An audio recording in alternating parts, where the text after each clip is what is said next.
Magandang umaga mga kahuan. Narito na ating weather update today live Philippines. Weather update po tayo ngayong araw ng Tuesday, April 30, 2024. Based po sa ating latest na satellite image, meron po tayong namamataan ng mga kaulapan more on dito sa may southern portion ng ating bansa. And kung makikita po natin, ilang bahagi po ng Mindanao ay naapektuhan. Ito po yung Intertropical Convergence Zone or ITCC.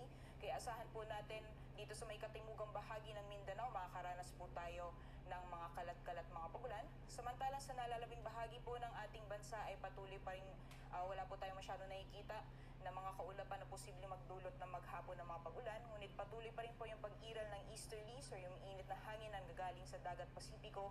Kaya asahan pa rin po natin ngayong araw ay magpapatuloy pa rin yung mainit na panahon sa malaking bahagi ng ating bansa. Liban na lamang yung mga tsansa ng mga pulo-pulong mga pagulan. Dapat po tayo sa magiging lagay ng panahon ngayong araw dito sa ating bansa. For Luzon area, gaya po ng nakita natin sa satellite image, wala po tayong inaasahan na mga kapal na kaulapan na posibleng magdulot ng maghapon ng mga pagulan sa anong bahagi ng Luzon. Kaya asahan po natin yung mainit na panahon ngayong araw, liban na lamang yung mga tsansa ng mga panandali ang buhos ng ulan. At asahan din po natin yung matataas ng mga maximum temperatures, lalong-lalo na dito sa Tugigaraw, na posibleng umabot ng 39 degrees Celsius at 37 degrees Celsius maximum temperatures naman inaasahan natin ngayong araw dito sa Metro Manila. Sa agwat ng temperatura sa lawag, maglalaro mula 27 to 34 degrees Celsius, 18 to 27 para sa Baguio City, and maximum temperatures naman para sa Tagaytay at Legazpi aabot ng 33 degrees Celsius.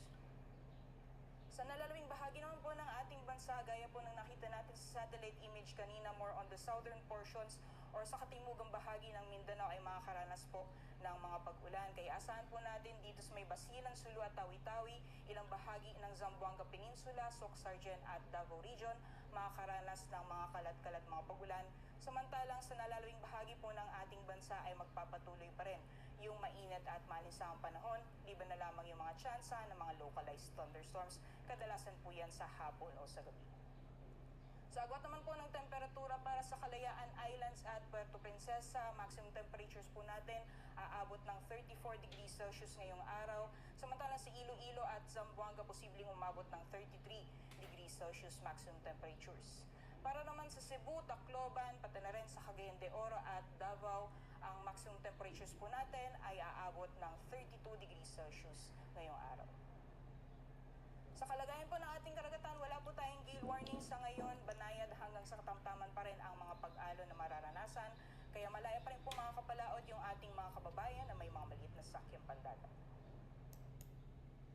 Umaga, si Haring Araw ay sisikat ng 5:34 AM at lulubog mamayang 6:13 PM.